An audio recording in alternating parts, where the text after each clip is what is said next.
what I really knew I needed to do at first was find my why.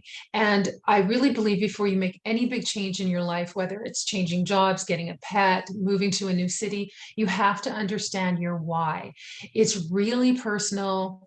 It aligns with your core value system. It drives your decision and it feels right. So here are some questions that I propose you ask yourself if you're trying to find your why. And this is certainly what my approach was.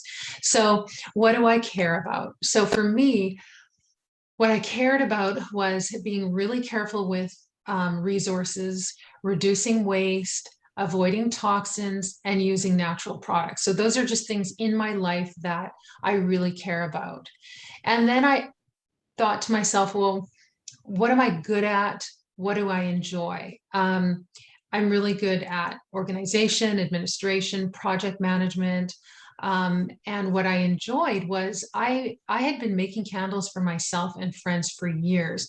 I know that whatever you're burning, you're breathing into your body. So when I was buying commercially made candles, I didn't know what really was in it and if what I was filling my air with and what I was breathing in was really healthy enough. So I started learning how to make them the right way, my opinion of the right way, for myself and friends, and they were loving it and I was loving doing it. So the third question is, what impact do I want to make? I think this is important.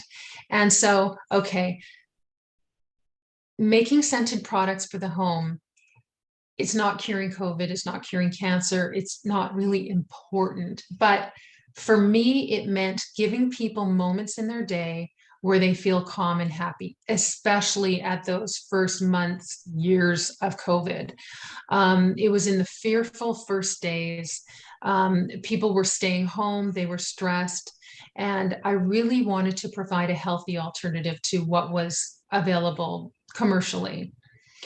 And so then the last question when you're really finding your why for me was what's feasible to do? Excuse me. So I tested the market through focus groups. I spoke with other creative business people, and I worked really hard to create a good product that was consistent. And then I launched in a small scale. So I didn't rent a big studio or a storefront or anything. I started small so that if I failed, I didn't lose a lot. I had to think about, is there room in the marketplace? Yes, there was. Am I meeting a need? Yes, I thought so. And also then I knew that being distinctive was going to be very important for me. So I looked at a different kind of vessel. I looked at how the branding and marketing should be. The other thing that was a great influence or a motivation for me was, I just want to time myself here so I don't impose, but I don't step all over Moses' time.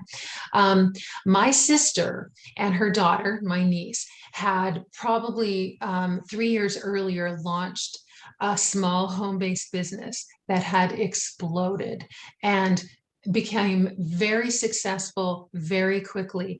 They worked really hard, but they were having a wonderful time. They were creative, and I was so inspired by that. Also, several neighbors who I'm also very close to had birthed their own businesses, and I was so curious about what they were doing and how they felt and what the challenges and thrills were. So, and I also came from a long line of entrepreneurs, and I really wanted that for myself.